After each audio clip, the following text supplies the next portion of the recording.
Hello बच्चों, मैं राकेश यादव और आप देख रहे हैं एमआर स्टूडेंट्स 18। बच्चों, इससे पहले मैंने 3 चैप्टर कंप्लीट करवा दिए हैं। अगर आपने उसको अभी तक नहीं देखे उसको देखिए, तभी चीज़ आपको समझ में आएगी। हम 6th क्लास को पढ़ा रहे हैं और आज 4th चैप्टर है हमारा, मानचित्र है। ठीक है, इसको मैप बोलते हैं। आज इसको बारे में जानकारी प्राप्त करेंगे, मैप क्या होते हैं और किस तरह इसको ड्रॉ किया जाता है, कितने प्रकार के मैप होते हैं। तो सारी चीज़ जानकारी इसमें हम प्राप्त करेंगे। तो बच्चों, आप चैनल पर नहीं है तो चैनल को सब्सक्राइब कर लीजिएगा ताकि मेरी सारी नोटिफिकेशन आप तक आसानी तक पहुंच सके। तो आज बात कर रहे हैं मानचित्र के बारे में, भूगोल ज्योग्राफी चैप्टर 4 के बारे में, 6th क्लास के लिए। तो बच्चों, आज हम जो पूरी जो एक्सरसाइज कंप्लीट करवाएंगे उसमें हम देखेंगे कि ग्लोब क्या होते हैं। ग्लोब का अध्ययन हमने पहले पढ़ चुके हैं। ठीक है, कुछ सीमाएं होती है ये भी हम कर चुके हैं। ठीक है, तो आज हम बात करेंगे मानचित्र के बारे में। देखो, बिना मानचित्र के हम कोई भी नक्शा पास नहीं कर सकते, किसी घर नहीं बना सकते, कोई रोड नहीं बना सकते।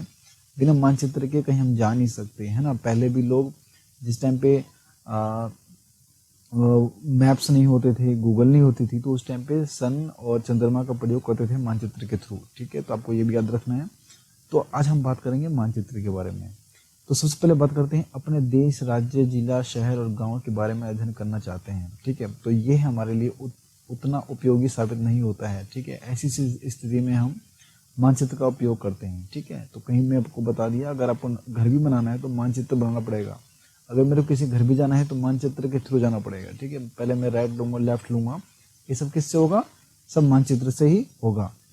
तो बच्चों, आपको ये भी याद रखना है, मानचित्र पृथ्वी की सतह या इसके एक भाग, एक पैमाना का माध्यम से चपटी सतह से खींचा गया मानचित्र है। ठीक है, तो मैंने आपको ग्लोब बताया। ग्लोब कैसे होते हैं? गोल होते हैं, ओवल टाइप की होती है।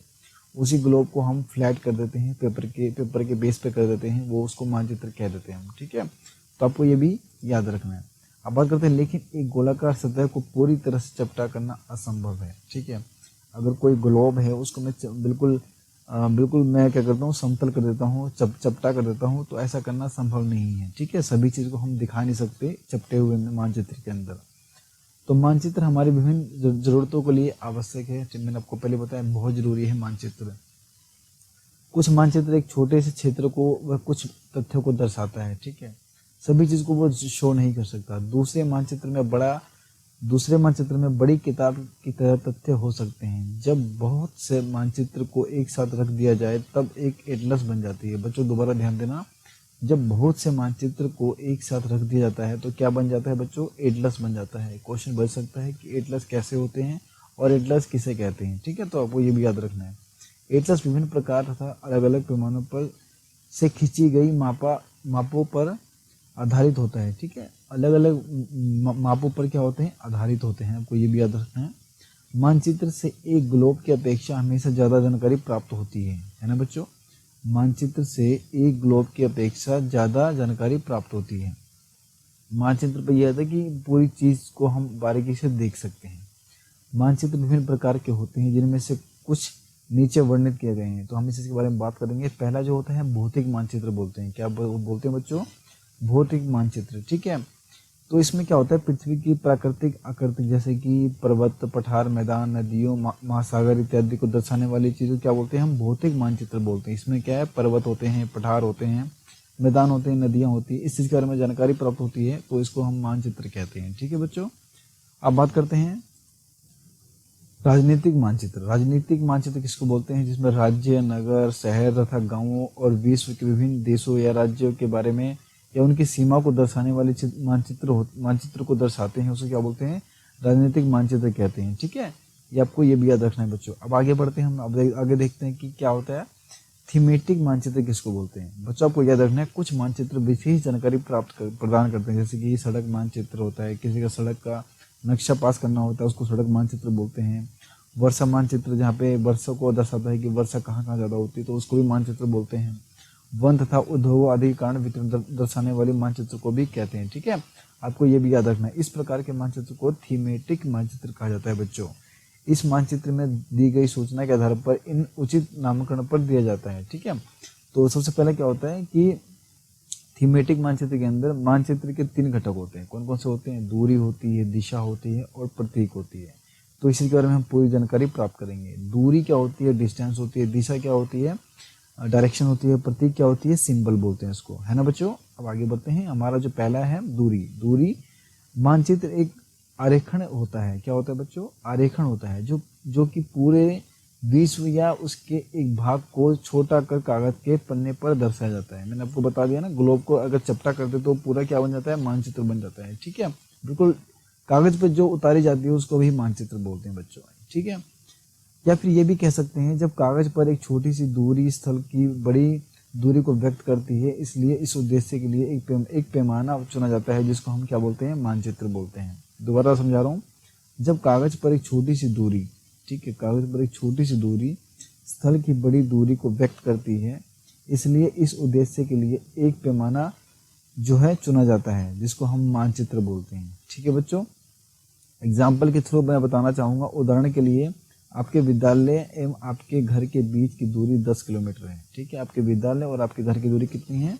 10 किलोमीटर है, जिसे मानचित्र पर 2 सेंटीमीटर दर्शाया गया है। क्या दर्शाया गया है, 2 सेंटीमीटर, किसको, 10 किलोमीटर को दूरी से व्यक्त किया जाता है। तो इसका अभिप्राय क्या होगा कि मानचित्र का 1 सेंटीमीटर स्थल होगा 5 किलोमीटर। ठीक है ना बच्चों।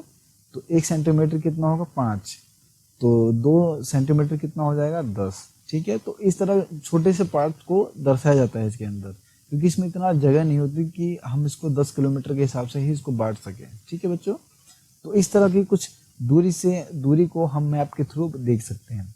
जब बड़े क्षेत्रफल वाले भाग को जैसे महाद्वीप या देशों के कागज पर दिखाना पड़ता है, तब हम लोग छोटे पैमाने पर एक उपयोग करते हैं। क्या उपयोग करते हैं, उदाहरण के लिए मानचित्र पर 5 सेंटीमीटर स्थल को 500 किलोमीटर को दर्शाया जाता है। इसको क्या बोलते हैं, छोटे पैमाने वाला मानचित्र कहते हैं। क्या बोलते हैं बच्चों, छोटे पैमाने वाले मानचित्र बोलते हैं इसको। ठीक है, तो आपको ये भी याद रखना है। अब बात करते हैं, जब एक छोटे क्षेत्रफल वाले भाग जैसे आपके गांव या शहर कागज पर दिखाना होता है, तब हम बड़े पैमाने का उपयोग करते हैं। क्या करते हैं, बड़े पैमाने का उपयोग करते हैं। जैसे स्थल पर 500 किलोमीटर की दूरी को मानचित्र पर 5 सेंटीमीटर में दर्शाते हैं, है ना। 500 मीटर को कितने में दर्शाते हैं हम, 5 सेंटीमीटर में। मतलब कितना भी डिस्टेंस हो हम अपने हिसाब से 1 सेंटीमीटर 2 सेंटीमीटर के हिसाब से दर्शाते हैं, जो हमें सहूलियत होती है। ठीक है, इस प्रकार के मानचित्र को बड़े पैमाने वाले मानचित्र कहते हैं। ठीक है बच्चों, अब बात करते हैं बड़े पैमाने वाले मानचित्र छोटे पैमाने वाले मानचित्र की अपेक्षा अधिक जानकारी प्राप्त करते हैं। दोबारा इसको पढ़ेंगे। बड़े पैमाने वाले मानचित्र यानी बड़े पैमाने वाले मानचित्र छोटे पैमाने वाले मानचित्र की अपेक्षा अधिक जानकारी प्राप्त करते हैं, क्योंकि बड़े पैमाने वाले में क्या होगा, उसमें बहुत सारी चीज बारीकी से देखा जाता है। ठीक है, छोटे पैमाने वाले में इतना जानकारी से नहीं प्राप्त किया जा सकता। ठीक है, अब एग्जाम्पल समझ लेते हैं, जैसे कि क्या है। तो पहला एग्जाम्पल है, एक गांव का मानचित्र है। यहाँ पे क्या है, सामुदायिक है, यहाँ पे पीओ है। ठीक है, यहाँ पे राइट है, यहाँ पे लेफ्ट है, यहाँ पे कुआं है। देखो सिंबल दे रखा है ना सब चीज का। तो इस चीज के बारे में आगे बात करेंगे हम। विद्यालय है यहाँ पे। तो ये पूरा क्या है, ये पूरा एक नक्शा है। क्या है, नक्शा। ठीक है, जिसको मानचित्र बोलते हैं। तो इसको क्या बोलते हैं, हम सिंपल सी बात करते हैं। ये क्या है, ये हमारा दूरी है। दूरी कितनी दूरी पे है, देखो आप पता लगा। ये पेड़ और इसके बीच में कितनी दूरी है, विद्यालय और खेल के मैदान में कितनी दूरी है, कुआं कितना दूर है, विकास का घर कितना दूर है करीम के घर से, है ना, ये फलोद्यान कितना दूर है। तो ये सारी चीज क्या है, दूरी को, डिस्टेंस को कवर करती है। ठीक है, इसको डिस्टेंस मैप्स भी बोल सकते हैं। ठीक है बच्चों, अब बात करते हैं सेकंड नंबर की, दिशा, डायरेक्शन। अधिकतम मानचित्र के ऊपरी दाहिनी की तरफ तीर का निशान बना होता है। ठीक है, लेफ्ट राइट और अप डाउन। ठीक है, आपको ये भी याद रखना है, जिसके ऊपर अक्षर में ऊ लिखा होता है, यानी ऊ मतलब उत्तर यानी नॉर्थ। ठीक है, यह तीर का निशान उत्तर दिशा को दर्शाती है।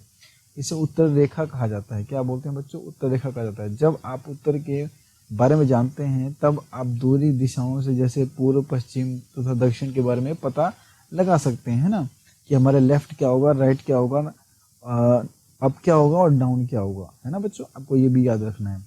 तो 4 मुख्य दिशाओं उत्तर दक्षिण पूर्व पश्चिम को दिखाया जाता है, जिसको क्या बोलते हैं हम, प्रधान द्विबिंदु बोलते हैं। क्या बोलते हैं, प्रधान द्विबिंदु बोलते हैं। ठीक है, आपको ये भी याद रखना है बच्चों। बीच की 4 दिशाएं होती हैं, कौन कौन सी होती है, देखो इन दोनों के बीच में क्या है, उत्तर और पूर्व के बीच में क्या है, उत्तर पूर्व। पूर्व और दक्षिण के बीच में क्या है, दक्षिण पूर्व।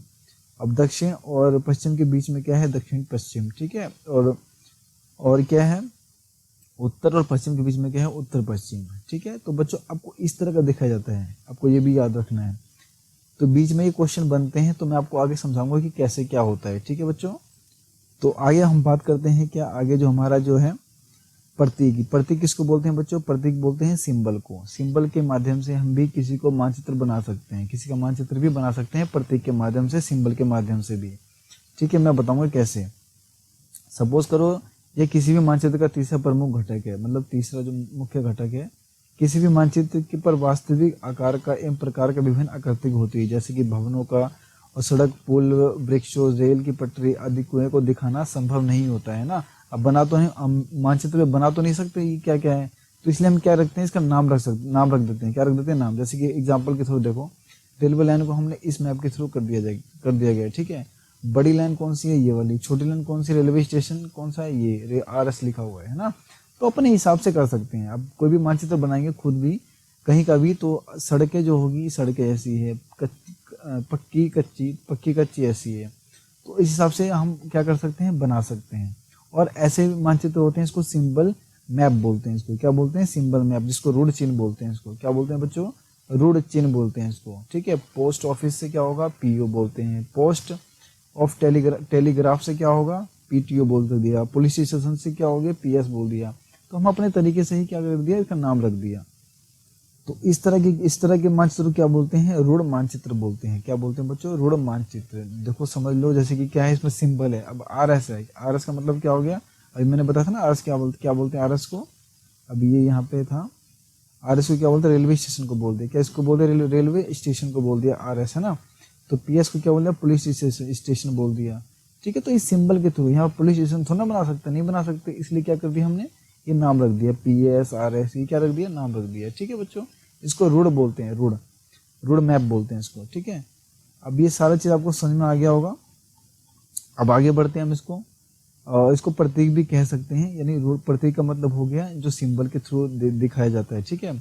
तो विभिन्न रंगों का उपयोग भी इसी उद्देश्य से किया जाता है, ठीक है। उदाहरण के लिए सामान्यतः नीले रंग का इस्तेमाल जलाशय, भूरा रंग पर्वतों और पीला रंग पठारों के रूप में भी किया जाता है। अपने हिसाब से कर सकते हैं इसको, ठीक है। लेकिन जैसा है, अब सिंबल के हिसाब से आपको पहचान भी आ जानी चाहिए। अब बात करते हैं जो हमारा जो आगे बढ़ते हैं हम, इसमें क्या है, रेखा चित्र। रेखा चित्र एक आरेखण है। अब सपोज करो मेरे को ना घर बनाना है ना, मेरे को क्या बनाना है बच्चों, मेरे को घर बनाना है। तो घर बनाने के लिए मैं अपने आप को क्या बनाऊंगा, नक्शा बनाऊंगा। तो मैं नक्शा खुद बनाऊंगा या फिर मैं किसी के माध्यम से नक्शा बनवाऊंगा अपने घर का, ठीक है। तो मुझे क्या करना है, मुझे डायरेक्शन देना है कि मुझे ये ऐसे मुझे ये चाहिए, मुझे ये चाहिए, मुझे ये चाहिए, ठीक है। तो मैं जो नक्शा जो बनाता है वो मुझे बना के देगा, मुझे ये मतलब सेम टू सेम जैसे मैं बोलूंगा वैसे ही बना के देगा। तो उसको रेखा चित्र बोलते हैं बच्चों। क्या बोलते हैं इसको, रेखा चित्र। एग्जाम्पल हम दूसरा भी ले सकते हैं। कभी कभी किसी क्षेत्र के एक कच्चे आरेखण की आवश्यकता वहाँ के एक स्थान पर होती है, जहाँ पर क्या होता है कि आप अपने मित्र के घर जाना चाहते हैं, है ना। आप अपने मित्र के घर जाना चाहते हैं, लेकिन आपके रास्ते की जानकारी नहीं है। तो आप क्या करेंगे, एक ड्रॉ बनाएंगे, वहाँ से लेफ्ट लेना है, राइट लेना है, क्या करना है, वहाँ पर रेड लाइट आएगी, रेड लाइट के बाद क्या होगा, आगे से 10 मीटर लेफ्ट हो जाना है। तो ये सारी चीज़ किसको बोलते हैं बच्चों, रेखा चित्र मानचित्र को कहा जाता है, ठीक है बच्चों। आपको ये भी याद रखना है। अब बात है लास्ट है जो होता है खाका। खाका क्या होता है, एक छोटे क्षेत्र के बड़े पैमाने पर खींचा गया रेखा चित्र को खाका कहते हैं। दोबारा मैं रिपीट कर रहा हूँ, देखो क्या है बच्चों, इसमें ये कहा गया है एक छोटे क्षेत्र का बड़े पैमाने पर खींचा गया रेखा चित्र, यानी एक छोटे से क्षेत्र को बड़े पैमाने पर खींचा गया रेखा चित्र क्या बोलते हैं, उसको खाका बोलते हैं। एक बड़े पैमाने वाले मानचित्र से हमें बहुत सी जानकारी प्राप्त होती है, लेकिन कुछ ऐसी चीज होती है जिन्हें हम कभी कभी जानना चाहते हैं, जैसे कि किसी कमरे की लंबाई एवं चौड़ाई, है ना, किसी मानचित्र में नहीं दिखाया जाता, ठीक है। कितनी लंबाई कितनी चौड़ाई है, लेकिन क्या है किसी मानचित्र में नहीं दिखाया जाता है। उस समय हम लोग बड़े पैमाने वाले मानचित्र की रेखा खींचते हैं, जैसे खाका कहते हैं। क्या बोलते हैं बच्चों, खाका बोलते हैं।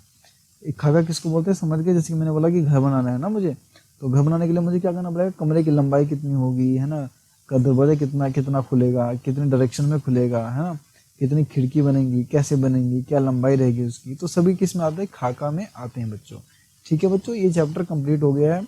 अगर कोई डाउट है, कोई दिक्कत है, मुझे कमेंट करके आप मेरे से पूछ सकते हैं। मैं आपको सारा डिटेल में आपको समझा दूंगा, बता दूंगा।